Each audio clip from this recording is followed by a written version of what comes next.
जिंदगी एक किराए का घर है, एक न एक दिन बदलना पड़ेगा। मौत जब आवाज़ देगी, घर से निकलना पड़ेगा। ये तस्वीर जो स्क्रीन पर आप देख रहे हैं, ये तस्वीर बिहार के मोतिहारी की है। मोतिहारी में विगत दिनों मोतिहारी के बीच सड़क पर दिन के उजाले में अपराधियों ने जिला परिषद के सदस्य एवं पैक्स अध्यक्ष सुरेश यादव की गोली मारकर हत्या कर दी थी। हत्या के अगले दिन जब पार्थिव शरीर अंतिम संस्कार के लिए निकल रहा था, ये तस्वीर उसी वक्त की है। आप देख सकते हैं कि यह शव यात्रा है और शव यात्रा में ये सुरेश यादव का पार्थिव शरीर है। पार्थिव शरीर के साथ ये बड़ा जनसमूह जो आपको दिख रहा है, सबकी आंखें नम हैं। सब लोग इस शव यात्रा में शामिल हो रहे हैं और अपने नेता को खोने का जो दर्द है वो साफ तौर पर इन तमाम लोगों के चेहरों पर देखा जा रहा था। भीड़ की संख्या का अनुमान आप स्क्रीन पर देख सकते हैं, लगा सकते हैं। हमने भी इस वीडियो को रिकॉर्ड किया तो हमारे मन में भी ये बातें चल रही थी कि कोई व्यक्ति अपने जीवन में, अपने पूरे कार्यकाल में, जितने दिन का उसका जीवन था, उस पूरे जीवन में वो क्या किया, कैसा किया, किससे क्या किया, किस रूप में अपना जीवन जिया, ये सारा जो मापदंड है, इसका जो प्रतिफल है, वो इसी आखिरी यात्रा में सामने आता है। आप अपने जीवन में जिस तरह से लोगों के साथ पेश आए हैं, कितने लोगों से आपके कैसे संबंध हैं, इसका जो प्रमाण होता है वो अंतिम यात्रा में देखने को मिलता है। मैं खुद इस वीडियो को बना रहा था और इन्हीं बातों को मैं सोच रहा था। लगातार लाइन चलती रही और लगभग 10 मिनट तक मैं वहाँ खड़ा था, जिसमें मैंने देखा कि लाइन लगातार चलती रह गई।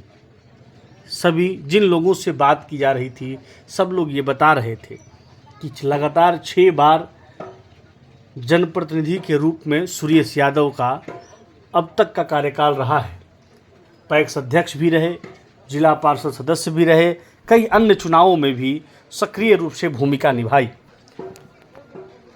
और मोतिहारी के बीच सड़क पर अपराधियों के द्वारा गोली मारकर उनकी हत्या कर दी गई।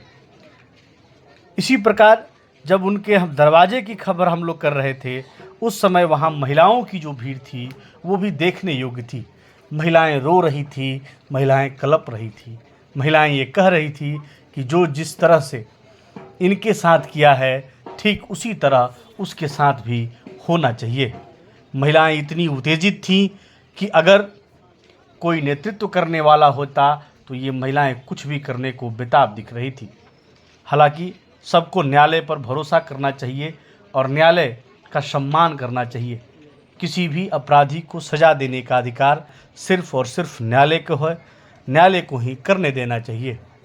घटनाएं बिहार में आज के समय में बड़ी तेज़ी से घट रही हैं। बिहार का शायद ही कोई ज़िला है जो पिछले 1 सप्ताह में खून के धब्बे से दूर रहा हो। लगातार घटनाएं घट रही हैं। जब तक लोग रहेंगे, अपराध का होना तो लाजमी है, लेकिन इतनी तीव्रता अपराध में ये बिहार को पुनः जंगल राज की याद दिला रहा है। हालांकि राजनीतिक गलियारों की बात करें तो जब पक्ष विपक्ष में रहता है तो उसके सुर अलग होते हैं, लेकिन जब विपक्ष पक्ष में आता है तो उसके सुर भी बदल जाते हैं। हालात वही रहते हैं, सिर्फ लिबास बदल रहे हैं, सिर्फ चेहरे बदल रहे हैं। लेकिन बिहार की जनता कल भी अपने आप को ठगी हुई महसूस करती थी, आज भी अपने आप को ठगी हुई महसूस करती है।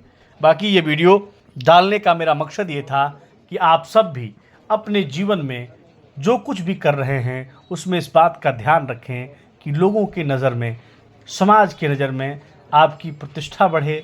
आपसे अगर किसी को लाभ नहीं हो सकता है तो किसी को हानि नहीं हो, इसका ध्यान रखना चाहिए। और निश्चित तौर पर अगर बेहतर देश, बेहतर राज्य, बेहतर पंचायत, बेहतर जिला, बेहतर प्रखंड की परिकल्पना हम करते हैं तो सबसे पहले हमें बेहतर बनना पड़ेगा। हर इंसान अगर खुद की बेहतरी पर काम करने लगे तो निश्चित ये देश, ये राज्य, ये जिला, ये प्रखंड, हर स्तर पर बदलाव होगा और एक बेहतर समाज का निर्माण हम लोग कर सकते हैं। ये जनाजे की भीड़ हमको बहुत सारी बातें सोचने पर मजबूर कर रही थी और लोगों की प्रतिक्रियाओं को सुनकर मुझे लग रहा था कि हाँ, सुरेश यादव ने कमाया है। मान सम्मान हर चीज़ उसे मिल रहा है और लोगों के अंदर जो प्रेम सुरेश यादव के प्रति देखा जा रहा था वो भी बड़ा अद्भुत एवं अतुलनीय था। बाकी ये वीडियो कैसा लगा आप भी अपनी प्रतिक्रिया व्यक्त करिएगा। बाकी आप क्या सोचते हैं उसको भी बताइएगा। आप ग्राउंड जीरो देख रहे थे, मैं मनीष ऋषि, धन्यवाद।